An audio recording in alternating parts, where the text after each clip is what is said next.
Jamais existé, Moïse n'a jamais existé. Je n'ai pas parlé de Mohamed parce que ça ne m'intéresse pas pour l'instant. Mais si on démontre que Jésus n'a jamais existé, si on démontre que Moïse n'a jamais existé, ça veut dire que les livres qu'on leur attribue sont nuls, ce n'est pas la vérité. Même les descendants des Juifs à l'heure actuelle reconnaissent volontiers que la Bible, l'Ancien Testament, est un tissu d'histoire totalement mensongère. Absolument rien n'est vrai dedans. Moïse, il y a deux chronologies qui essaient de situer le moment où Moïse a vécu. Il y a une chronologie qu'on appelle la chronologie longue, qui date d'un pharaon qui s'appelle Merneptah, 1300 et des poussières avant Jésus-Christ. Et il y a une autre chronologie qui repart de Akhenaton, à partir de 1200 et poussières avant Jésus-Christ. Il y a 100 ans d'écart entre les deux chronologies. Est-ce qu'on peut se tromper sur l'histoire d'un être humain sur 30, sur 100 ans? Jamais. Moïse, beaucoup de choses démontrent, peut-être qu'on n'a pas le temps, démontrent que Moïse n'a jamais été un personnage historique. Jamais. Jésus, c'est pareil. Jésus, c'est la combinaison de Osiris Asaré, chez nous, de Horus, le fils de Osiris. Jésus, c'est une combinaison de ces deux-là. Ils ont emprunté à Jésus ils ont emprunté à Osiris et à Horus pour construire la personnalité de Jésus. Mais Jésus n'a jamais existé. Et que dites-vous du pharaon? Mais le pharaon est une réalité. Le pharaon, c'est notre roi. D'ailleurs, aujourd'hui, on l'appelle Phari. Les Phari et les pharaons, c'est pareil. Les pharaons sont nos rois. Depuis les origines de l'Égypte jusqu'à l'occupation romaine, tous les pharaons étaient des noirs authentiques. D'ailleurs, les Romains, quand ils sont venus, ils prenaient la titulature des pharaons. Mais est-ce que vous pouvez nous, histoire pour histoire, est-ce que vous pouvez nous dire un tout petit peu, n'est-ce pas, la tragédie de la noyade du pharaon qui a causé surtout sa mort? Mais ce sont des histoires, ça, c'est pas la réalité. Tout ça, c'est du bidon, c'est n'importe quoi qui a été écrit. Je vais vous dire la vérité. La mer Rouge, là, la mer Rouge, c'est un mensonge. Et c'est pris d'un mythe africain, pharaon, justement, dont la princesse, dans ce mythe-là, la princesse a perdu sa bague et il y avait un initié dans la barque qui a fendu l'eau pour prendre la barque. Les Hébreux n'ont fait que copier. Cette histoire, ils l'ont copié de ça. Noé, ils ont copié Noé d'une histoire babylonienne qui a fait qu'effectivement, c'est exactement la même chose. C'est un type qui s'appelle Nin-Ursap. Donc, Dieu a détruit le monde et lui a dit de construire une arche avec un couple de chaque être qui existe. Il a fait pareil et à un moment donné, il a envoyé un oiseau. L'oiseau lui a dit la terre ferme est là, ils ont accosté. Les Juifs ont pris exactement pareil, ils ont fait pareil. Moïse est la comparaison d'un grand roi plutôt qui s'appelle Sargon d'Akkad. Lui, c'est pareil aussi. Sa mère l'a mis dans un panier d'osier, l'a mis dans l'eau et une princesse l'a ramassé et en a fait un grand personnage. C'est exactement ce que les Juifs ont pris pour donner à Moïse. C'est-à-dire que toute la Bible est une combinaison de mensonges, de manipulations historiques, de contre-vérités. Surtout pour ce qui concerne le peuple noir. Mais tout ce que la Bible a dit sur le peuple noir est totalement faux et on peut le démontrer. Mais que dites-vous aujourd'hui de cette trace historique, n'est-ce pas, de l'époque pharaonienne au niveau de l'Égypte et avec cette histoire de Moïse et du pharaon? Que dites-vous aujourd'hui de ces traces de l'histoire qui sont en Égypte? Ce n'est pas de l'histoire, c'est de la manipulation. Ce sont des mensonges que l'on tente de faire, de rendre historiques, mais qui n'ont jamais existé. Ce qui est historique, ce sont les temples. Ils sont là, les temples. Ils sont là, les temples, dans leur majesté.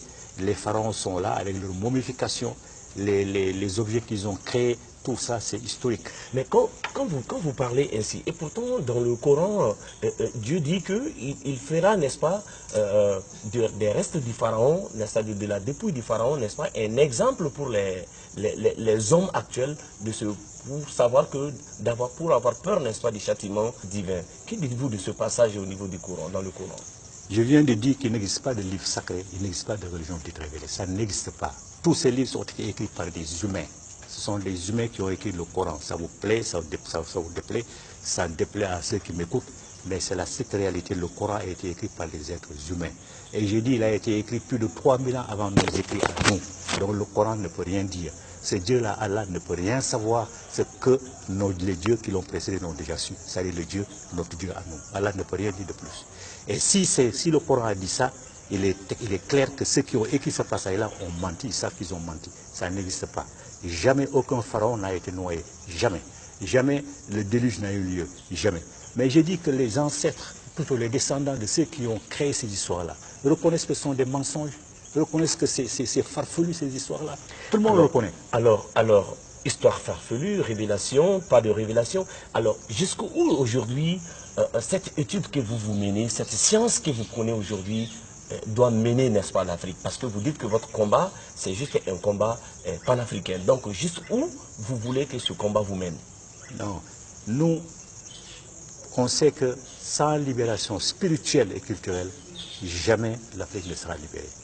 L'Afrique ne peut pas être libre en étant musulmane, en étant chrétienne, en étant juif, en étant tout sauf elle-même. Ce n'est pas possible. Vous ne pouvez pas, on ne peut pas se réaliser dans la peau d'un arabe parce qu'on n'est pas arabe. Aucun de nos ancêtres n'est arabe. Regardez, tous les jours, on dit des Ousmane, des Fatoumata, des Pascal, des Janine. Jamais on ne dit Soundiata. Il y a des Ngolo aussi, des Ndji, des Zan. Oui, mais ça, vous entendez ça combien de fois dans la journée? Dans la journée, ce sont les Ousmane, les non-musulmans et chrétiens qu'on entend. Vous pensez que les noms étaient un handicap pour le développement? Un gros handicap pour le développement. Parce que ça nous coupe de nos relations avec nos ancêtres.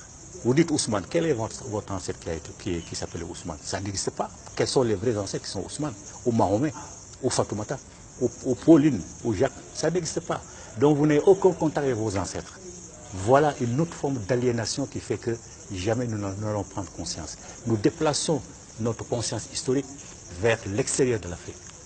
Ça nous envoie vers l'Arabie, ça nous envoie au Moyen-Orient, chez les Juifs, chez les chrétiens, n'importe où, mais sauf en Afrique. Donc nous n'avons aucun repère. À partir du moment où vous n'avez aucun repère, mais nous ne pouvons pas nous construire, ce n'est pas possible. Donc les noms, il faut les rejeter. Si on veut être nous-mêmes, il faut se ressourcer sur le plan spirituel et sur le plan culturel. Tant qu'on sera, on va aller dans les directions des autres, on ne s'en sortira pas. D'ailleurs, les Noirs, ils vivent une contradiction permanente. Comment peuvent-ils se considérer comme les égaux des Arabes, alors qu'ils considèrent les ancêtres des Arabes comme supérieurs à leurs propres ancêtres?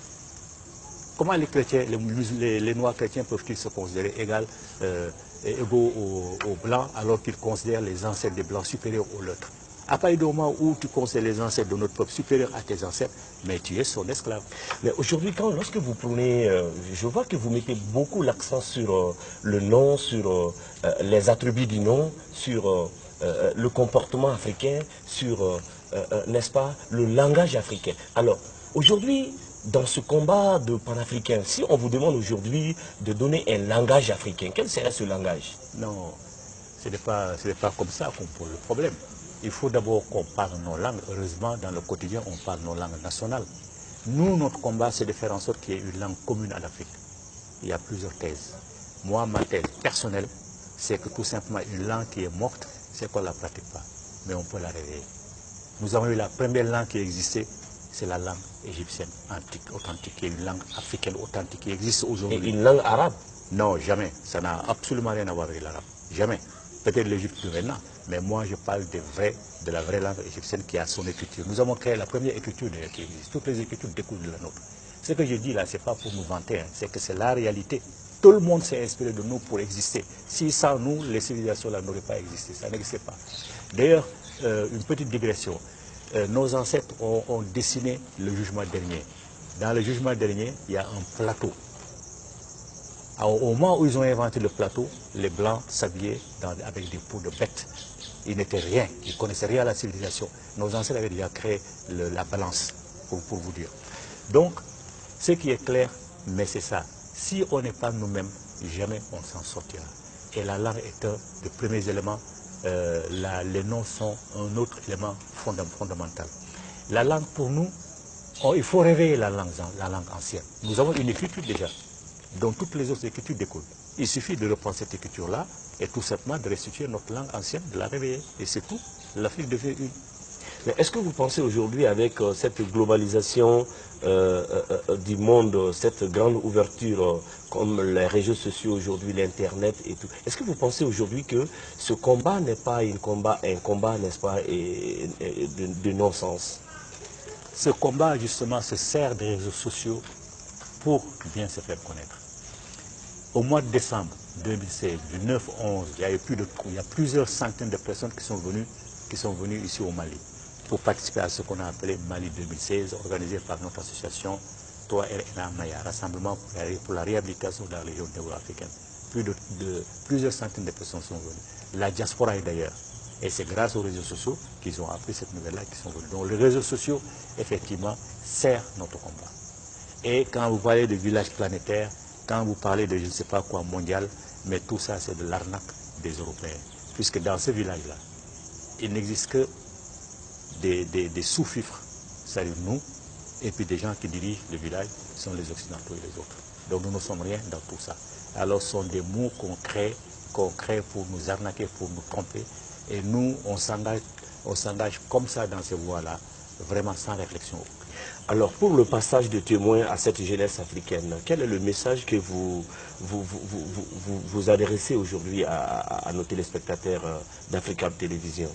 Mais ça fait plusieurs années que nous adressons le même message. Le même message, il faut se ressourcer, il faut revenir à la maison, il faut oser aller se faire initier au Komo, au Domo, tout ce qu'on veut, vaudou. Mais il faut se faire initier, entrer dans la vraie tradition et laisser tout ce qu'on vous amène de l'extérieur qui ne fait que vous aliéner parce que ce n'est pas du tout vrai. L'islam ne peut jamais amener quelqu'un au paradis ou en enfer. D'ailleurs, je vous fais une dernière confidence. Chez nous, dans notre tradition, on n'a même pas besoin de prier pour aller au paradis ou en enfer. Ça n'existe pas, on n'a pas besoin de prier. Il suffit seulement de faire les choses correctement, c'est le cœur qui juge. Le jugement dernier dont je vous ai parlé d'une balance. À la mort, 40 jours après, à la mort, c'est le cœur qui est posé sur un plateau de la balance, et sur l'autre plateau de la balance, il y a une plume d'oiseau qui est posée, qui est symbolisée par une déesse. Donc c'est même une femme chez nous qui décide si quelqu'un va au paradis ou en enfer. Ce n'est pas un homme.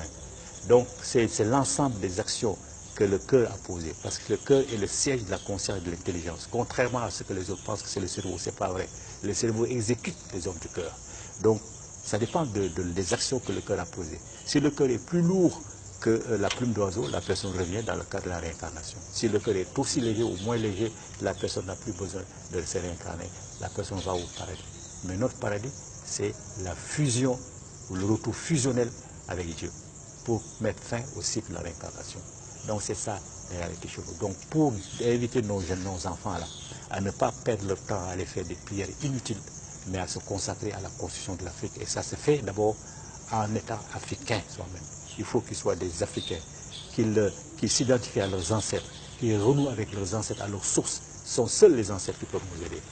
Aucun ancêtre d'aucun peuple ne peut nous aider. Parce qu'ils ne nous connaissent même pas. Les Ousmane ne nous connaissent pas. Les Fatmata ne nous connaissent pas. Les Paul, François, Marie ne nous connaissent pas. Ils ne connaissent que ceux qu'ils ont laissés derrière eux. Ceux qui nous connaissent, nous, sont les Sunyata, ce sont les Babemba, ce sont les autres, les Fakoli. Les Fakoli sont ceux-là qui nous connaissent. Et eux attendent qu'on se connecte avec eux pour qu'ils puissent nous aider. Mais nous leur avons tourné le dos. C'est la raison pour laquelle l'Afrique est le seul peuple, l'homme noir est le seul peuple qui soit par terre. Le seul. Tous les autres peuples regardent vers le ciel, mais nous sommes par terre. Tout le monde nous piétine.